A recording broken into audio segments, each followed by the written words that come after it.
Thank you all for joining us at this special CNN Keep Watching screening event.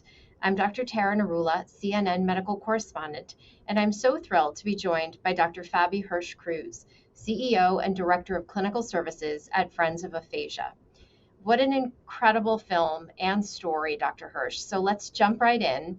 I want to begin with having you describe for us the very first time that you met then Representative Gabby Giffords. Yeah, so I met her for the first time in her home. She and her husband, Mark Kelly, had invited me over really to interview for a speech pathology position to work with Gabby. She had just returned from Houston, where she was receiving therapy services there, to come back to Tucson. She was very excited to come back. And I was invited to meet her and see if it would be a good fit. And so I went to her home. And I remember I was seated at the kitchen table and she came in, she was singing, she walked right over, sat across from me and just reached out and took my hand and just looked at me with this beautiful beaming smile. And I knew right away that I definitely wanted to be part of her rehabilitation process. And I felt like it was going to be a good match, and it really has been a good fit. It's been a really special team for 13 years. Well, of course, we all Yeah, no, yeah, 13 about years, 10 years. about 10 years. So it's been 10 years that the two of you have been working so closely together. Yes. Yeah, And of gosh, course, we hard to believe. we all remember the horrific mass shooting that injured Representative Giffords and nearly took her life. 6 people were tragically killed that day, 13 people were wounded. For those in our viewing audience, can you give us a brief description of the kinds of brain injuries that she sustained, and specifically the kind of injury that resulted in her needing your care? So the gunshot wound through Gabby's brain really hit just those speech and language areas that she needs for communication. So much of the rest of her brain was spared. And that's why she really relies on speech and language services to help with her rehabilitation. I rarely see people following a gunshot wound to the head because most people don't survive. So Gabby is incredibly remarkable in her story and her recovery because she is, such a fighter and continues to improve. And so, most of the people you treat, if it's not from brain injuries that are traumatic, from a gunshot, for example, what are the kinds of causes of injuries that can result in speech difficulties or language issues? Yeah, so for aphasia specifically, the most common cause is stroke. So about 80% of people who are living with aphasia have it as a result of a stroke. But other causes can also result in aphasia. So a brain tumor or an infection or brain degeneration, anything that can impact the language areas of the brain can result in aphasia. And so many people don't know what aphasia is. Can you tell us, how do you define aphasia? Yes. So aphasia is the loss of the ability, or at least part of the ability, to use words to communicate. And often we think of communication just from the perspective of speech or speaking. And certainly people who have aphasia have difficulty with speaking. We also need to take information in when we're communicating with others. So comprehending what others are saying and written communication. So we write to express ourselves, we read to take information in. All of those areas, speaking, understanding, reading, and writing, can all be impacted by aphasia. A really important thing, though, to keep in mind is that aphasia impacts language and communication. It does not impact intelligence or cognition. Thinking skills, strong as ever. It really impacts the ability to use language to communicate, which I think is almost doubly frustrating because people who have aphasia know exactly what they want to say, but it's such a struggle to get those words out. And your group actually has a special bracelet that you wear. What are the words inside that bracelet? So people would not be happy if I wasn't wearing my bracelet. So we do have we have our Friends of Aphasia bracelet, but with so few people knowing what aphasia is, we also have the definition on the inside. So it says aphasia, loss of words, not intelligence. Such an important point to make, and thank you for explaining that. I want to go back to Gabby. Are there particular challenges in her instance, for example, to recovering from aphasia? What does the trajectory of recovery look like? How long can it take? What is the prognosis? Yeah, so everyone is very different in how they are living with aphasia, just the severity, or if it's reading is more difficult or speaking. And for Gabby specifically, she does have difficulty in each of the language areas I mentioned. So speaking is certainly difficult for her to come to words easily, to build those words into sentences. Those are hard. She does have some real strengths, like remembering people's names, which can often be really difficult for all of us. She is masterful at remembering people's names. I rely on her for that. But also, she has some struggles taking information in sometimes. So it's helpful, to be able to really see people when they're interacting with her is very helpful. And reading and writing are tricky as well. So she works really hard in all of those areas because they're so important to her. But she's also very wise in using strategies to support. So, for instance, when she wants to read something from the paper, she also listens to it on her iPad. So she gets the information in both by listening and by reading. And she's just very good at using these techniques to help ensure that she's getting the full message. As far as, I was just going to say, as far as the trajectory of recovery, she continues to improve. And I do worry that in the medical community and just in the communities in general, there is this notion that there's a plateau, that somehow after 6 months or 12 months or 18 months, that there will be no more progress. And that certainly has not been my experience. With Gabby, with all of the people I work with at our aphasia center, people continue to improve. And there may be areas, maybe writing is kind of on a not showing those kinds of gains for a bit, because our brains need time to consolidate information. You learn a new skill, you need time for your brain to really anchor that skill, and then it can start growing again. So unfortunately, in our healthcare system, we often look at those times where it feels like a plateau, but it's really just a time where our brain is consolidating information and getting ready to work on showing some gains again. So it's important that people realize, and Gabby is such a remarkable example of that, that recovery doesn't stop. With good support, it can continue to go on and on and on, and we certainly see that. And the two of you co-founded a nonprofit, Friends of Aphasia. Why and what are some of the other misconceptions around aphasia? You mentioned the concern with intelligence and explained that. Are there any other misconceptions that individuals with aphasia, that people perceive them differently?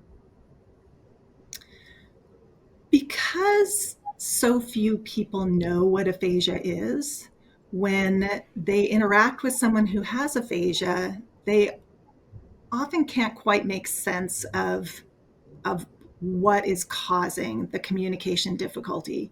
And just as an example, so most of our members will carry a card that says they have aphasia, so that if they are in a situation, for example, we've had members who have gotten into fender benders, and when the other driver or the police arrive, to be able to show that they have aphasia and that's why they're struggling to communicate will dispel what is often a first thought is that the person has been drinking or the person has been doing drugs and that's why they can't talk properly. So that's always something that we worry, is that people will think something else is causing somebody not to be able to get to their words. And so really being able to let folks know right away so there isn't that misconception. That's certainly something that we worry about. And also we worry that people will think, because people can't communicate, that they don't have those intact thinking skills, that their intelligence isn't intact. And it most certainly is. It most certainly is. And we see it despite the communication difficulties every day at the Aphasia Center. Obviously, it's so important in an individual's recovery to work one-on-one with a speech therapist. But talk to me a little bit about what the benefit is of being in a group with other individuals who have aphasia. What does that do in terms of support and helping in recovery? Yeah, I think for me, our aphasia groups are the most valuable resource I can offer for people living with aphasia. Our aphasia groups are really designed to address two goals. So we certainly want to work on improving communication skills. So we have groups that work on word finding, reading, writing, but a really big second piece is the camaraderie and support and friendship that we foster within our community at the Aphasia Center. And just meeting other people who are struggling with the same difficulties can be a huge benefit in the recovery process. And we have folks, there are certainly folks who come to our Aphasia Center who really are focused on improving their skills. And then there are some who come because it's so fun and they have such good friends there. And we really have a beautiful community where we're all very supportive of one another, get to know each other, and get to share our experiences without worrying that people won't understand us. We're very supportive. So I love our aphasia groups and the support that the group members provide to each other is just wonderful. I definitely saw that when I visited. It was apparent. And I know all of you hang out outside of group too on bike rides and hikes and other activities. So it's great to see that camaraderie. I want to ask you about the film and your involvement. What was your initial reaction to the idea of a film and to the idea of having therapeutic sessions be filmed, or to kind of reveal that behind the curtain look at what that process was like? We always think about that very intimate patient doctor therapist relationship, and this was sort of pulling the curtain back a little bit. Yeah, most of the filming was done during the pandemic. So Gabby and I spent a lot of time together on Zoom, doing our therapy sessions. We were probably able to spend more time than usual together, well, virtually, because she didn't have her very busy travel schedule at that time. So we spent a lot of time together, and we recorded all of the sessions for, gosh, many, many months. And I think initially I was a little concerned because, if I'm just sitting in front of a Zoom session with someone, I don't really worry about anyone else seeing it.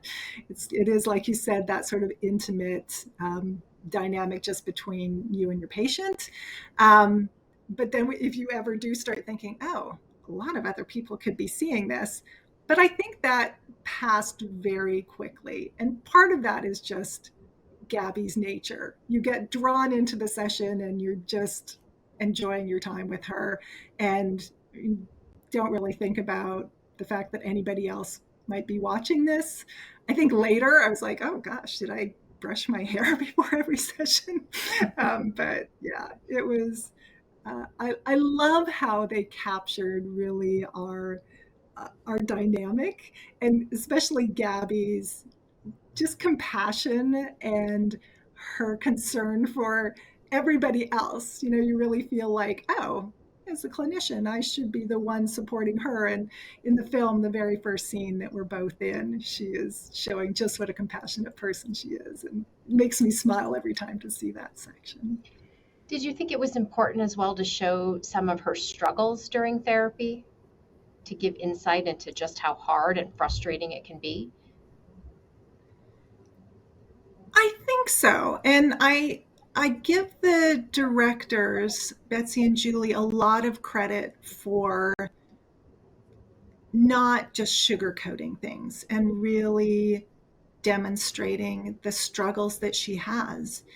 And I think it is important too for others to see that, because I feel like people often see a speech that she gives, or certainly at the Democratic National Convention when she gave her speech, they think, oh, she has recovered, she is fluent. And I've heard people say, oh, well, she just reads it.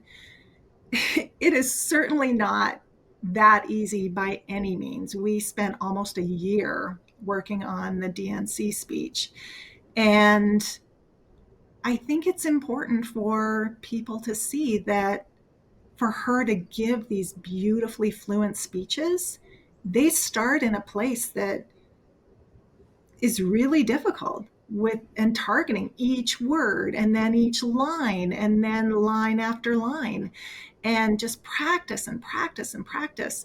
So both for just people in general to see the type of determination and dedication that goes into those speeches, but then for people who are living with aphasia or any disability, that the determination can help really get folks far. And I think that will inspire people to really work hard and do their best. And I know Gabby is hopeful that that's how other people will leave the film as well, just feeling inspired to do their best. And what feedback have you gotten so far from people who have seen the film? Everybody has said they love it, but I'm not sure they would say anything else to me. I have to say, so I've seen it several times, and when I leave each time I watch it after the words, I always feel so uplifted. But then I'm always surprised when I watch it the next time, because the first parts of the film are so difficult. Like Mark, so lovely that Mark and Gabby both decided to share early footage from when she was in the hospital, and things that are really hard, I think, to see, even for me. And then as the film proceeds, and again, I think this is where the directors were masterful in just taking us from a place of real tragedy to this wonderful life story. It's really beautiful. Do you know how Gabby Giffords and Mark Kelly feel about the film?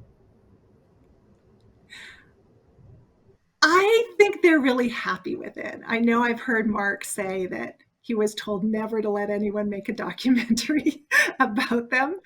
Um, but I think they're very pleased with how it all turned out. Um, and really just to be able to highlight Gabby's incredible determination and strength, and to be able to show their very unique relationship, I think also is just something that comes to life on the screen. And I'm glad people have the opportunity to see that themselves. I was just going to ask about that because that is such a big part of the film as well, is really that love and connection between the two of them.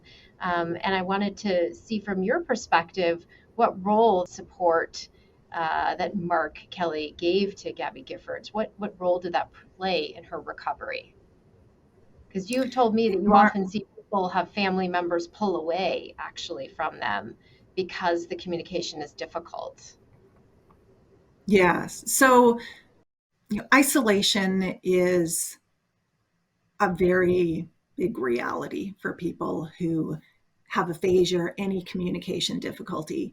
It's very tempting to pull back, to not go out and communicate with colleagues, friends, family, and also family members, friends, people who don't understand aphasia or just feel uncomfortable with a communication struggle will back out of somebody's life. And so, furthering that kind of isolation. And Mark really has just stepped in and sort of turned that idea on its head. He is so supportive of Gabby. And I think probably the best piece is his sense of humor. The two of them really have this wonderful dynamic. But he, if something comes out wrong, that is not something that is like that. There's nothing off limits as far as making jokes about things. And they both tease each other. It's fabulous to watch. She has a really great sense of humor. And in addition to that, she has a wonderful singing voice. And I wanted to ask a little bit about music and singing and how significant that's been specifically for her recovery. And I'm curious if you can explain a little bit about how music plays a role in the lives of individuals with aphasia, and specifically for Gabby, how you incorporated that into her plan of care. Yeah. So there are some speech pathology interventions that rely on music and intonation and rhythm. And I know that early in Gabby's rehabilitation, when she was still in Houston, they were doing some work, just from seeing it in the film, using those approaches, those melodic types of approaches. And we didn't do a lot of that early on when we started working together because she had a lot of the kind of meaningful or functional communication without needing to use those types of approaches. I typically use those for folks who really struggle with each word. Um, but we found out as we started working on speeches and longer speeches that incorporated a lot of more technical vocabulary, a lot of multi-syllable words, that if there were words or phrases that were difficult for her to say, that sometimes we could incorporate some intonation and some rhythm to help her master those lines. So we have sort of come full circle, really, and started incorporating rhythm and kind of melody and intonation into speech practice. But I think even more than that, music is just something that has always been a really important part of Gabby's life and continues to be part of it. So we'll have times during a therapy session where we will just burst into song, or if we need a break from a really intensive session, we'll just sing. And I try to not sing so loud because her voice is fabulous. But it's such a, I don't know if it's a release for her, but there's such joy in her face and in her voice when she sings. I think it's really good for her soul, even beyond what it might be doing for her speech and language skills. It just lights up her face. And yeah, it's such a key part of just her life, not just her rehabilitation. It sounds like it's very freeing for her in much the same way that I imagine jumping out of a plane is, which we witnessed. And you told me she is a daredevil and really loves loves life and that feeling of the wind in her hair and being free. So I imagine it's a little bit similar to that feeling of freedom. I want to ask you, from your perspective, what do you believe people should take away from seeing this film? And more personally, how has Gabby inspired you?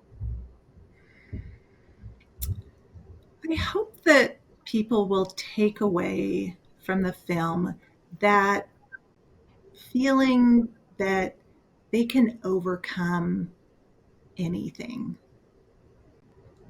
Seeing somebody who experienced such a tragedy in her life to go from that to being this just vibrant, determined, just wonderful person and always looking forward and not looking back. I hope that's what folks leave with, that they shouldn't be looking back at the things that have weighed them down, but really looking forward to what they can do and how they can make a difference in people's lives. That's what I hope they get away from it. And as far as how Gabby inspires me, where to start? Just yesterday, she called me and I had one thing I was talking about work, and she said, "Move ahead, don't look back." I'm like, oh yeah. I mean, it can apply across every setting, whether it's a real tragedy that you shouldn't look back and you should move forward, to just your everyday life. When something gets you down, sometimes takes me a moment to remember that I have that power to just put that aside and move forward and do my best at whatever I'm doing. So well said, and she's truly an inspiration to so many. And as I believe, resilience personified. She is a bundle of resilience. Thank you so much for this conversation and for all of your work with all of your patients, the amazing work that you do. That's all the time we have for now. And thank you all for joining us. Just a programming note: CNN Films will premiere Gabby Giffords Won't Back Down for television on Sunday, November 20th, 2022 at 9 p.m. Eastern and Pacific on CNN. We hope you tune in. Thanks again so much.